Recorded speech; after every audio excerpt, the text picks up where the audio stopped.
نور و کتاب مبین، تحقیق کے تمہارے درمیان آیا نور اور روشن کتاب۔ اس نور سے مراد نور مجسم جناب محمد رسول اللہ صلی اللہ علیہ وسلم۔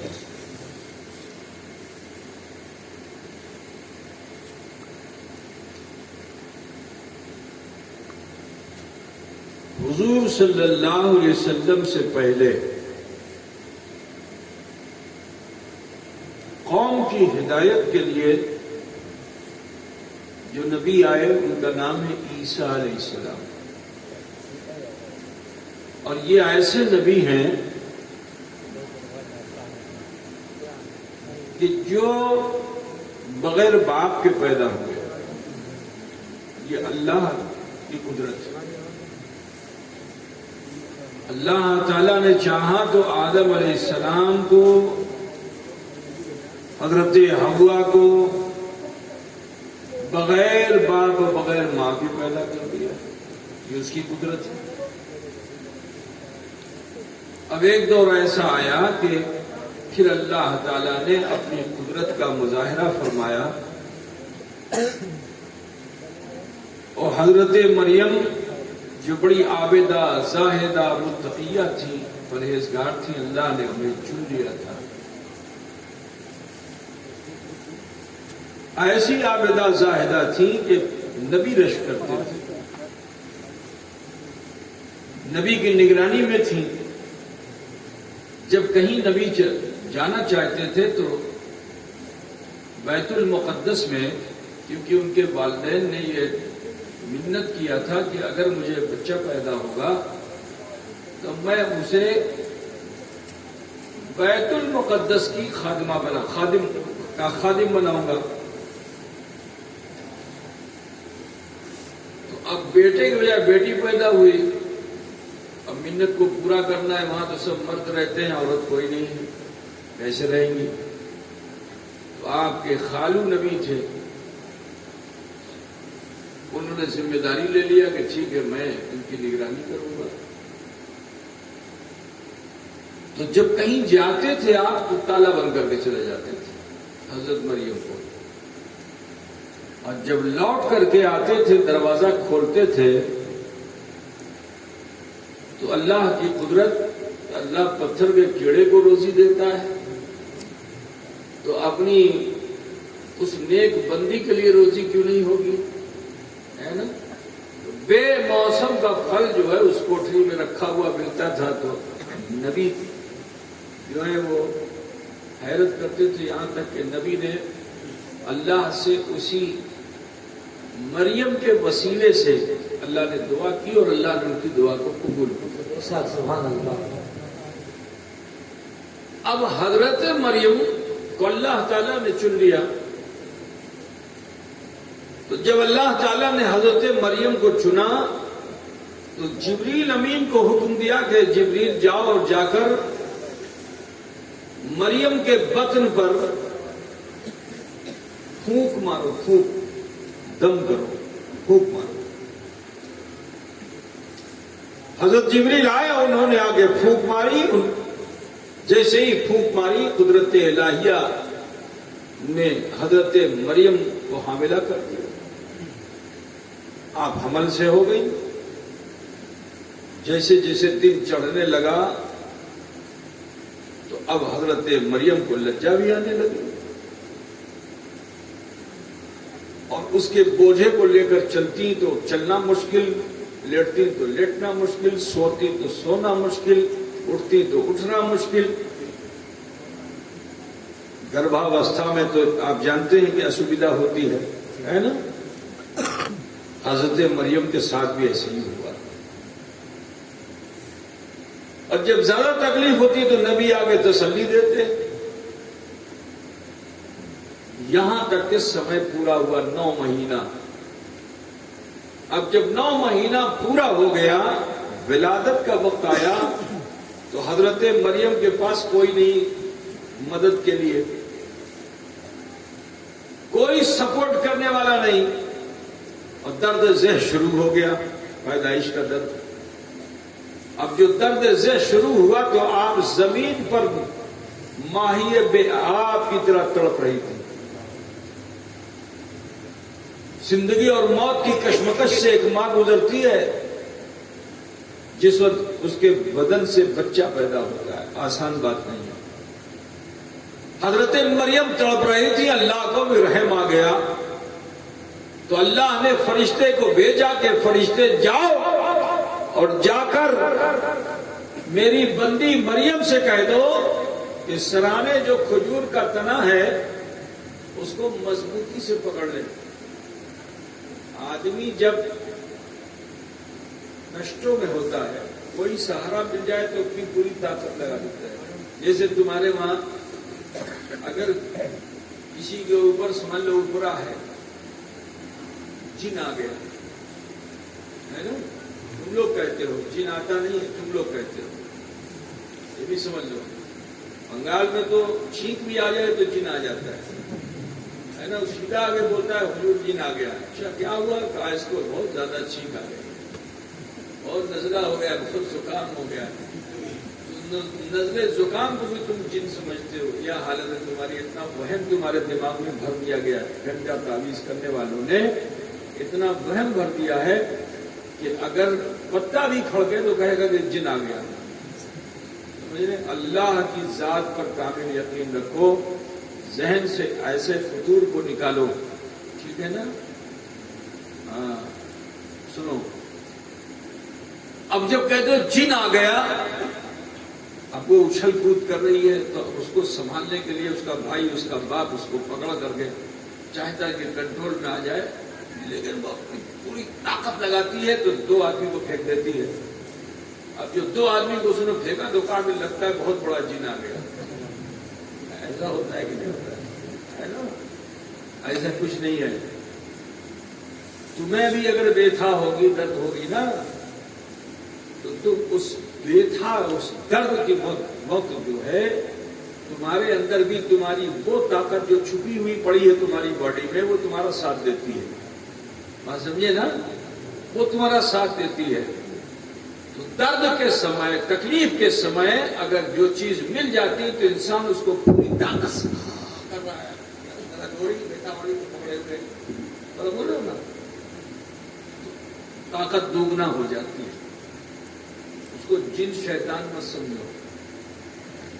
ٹھیک ہے؟ اپنے گھر میں پاکی طہارت کا کر رکھو گے تو انشاءاللہ تعالیٰ قرآن کی تلاوت گھر میں ہونے لگے گی تو تمہارے گھر میں نہ بہو کو جین آئے گا, نہ بیٹی کو جین آئے گا, نہ اماں کو آئے گا, کسی کو نہیں آئے گا. لیکن جب گھر میں ذکر نہیں ہوگا, مصلی نہیں ہوگا, نماز نہیں ہوگی, یہ سب نہیں ہوگا تو تب آئے گا کیا؟ پاک جگہ پہ جن نجس, جو جن گندے ہوتے ہیں وہ پاک جگہ پہ نہیں پہنچتے. جہاں گندگی ہوتی وہیں پہنچتے ہیں, جہاں نجاست ہوتی وہیں پہنچتے ہیں. اگر اپنے کو پاک صاف رکھو گے تو اس بیماری سے ہمیشہ بچے رہو گے. اور سمجھے نا, کسی گنڈے تعویذ کی ضرورت نہیں ہے. ادھر نا بولتے چھ نا بابا, ہاں تم ایسا پیر نہیں ہو کہ تمہیں زبردستی 2-4 دن جن اور دے کر کے چلا جاؤ. ہم لوگ اس گھرانے کے ہیں یہاں جنوں کا قتل کر دیا جائے. سبحان اللہ. نعرہ تکبیر, نعرہ رسالت, نعرہ حیدری, فیضان مخدوم سمنا, فیضان حضور اشرف الاولیاء, فیضان حضور تاج الاولیاء. سبحان اللہ, سبحان اللہ. تو عزیزان گرامی, حضرت مریم کو بھی تکلیف بہت تھی, بیٹا بہت تکلیف بہت. اللہ نے حکم دے دیا فرشتے کو, جاؤ بتا دو کہ جو سرانے کھجور کا ایک سوکھا تن, جیسے ہوتا ہے پہلے زمانے میں, اللہ کا شکر ہے تمہارے گاؤں میں سب اچھے مکان بن گئے, ورنہ میں جب شروع میں آیا تھا صرف جھوپڑا, صرف پھوس کا مکان اور کپڑے کا مکان یہی دکھائی دیتا تھا, ہے نا. جب میں بچپن میں آیا تھا, میں جب آیا تھا 80 میں آیا تھا, سن 80 میں پہلی مرتبہ تمہارے گاؤں میں آیا. ادھر راستے میں ایسا کادو تھا, اس کادو میں گاؤں کا نوجوان جو ہے بیل گاڑی کا چکا پھنس گیا تو اب وہ گھس گیا کمر بھر جو ہے اس میں کیچڑ, اور اس میں بھی طاقت لگا رہا ہے آگے سے پیچھے سے, اور بیل جو تھا وہ اس کے پیٹھ تک جو ہے وہ کادو آ گیا.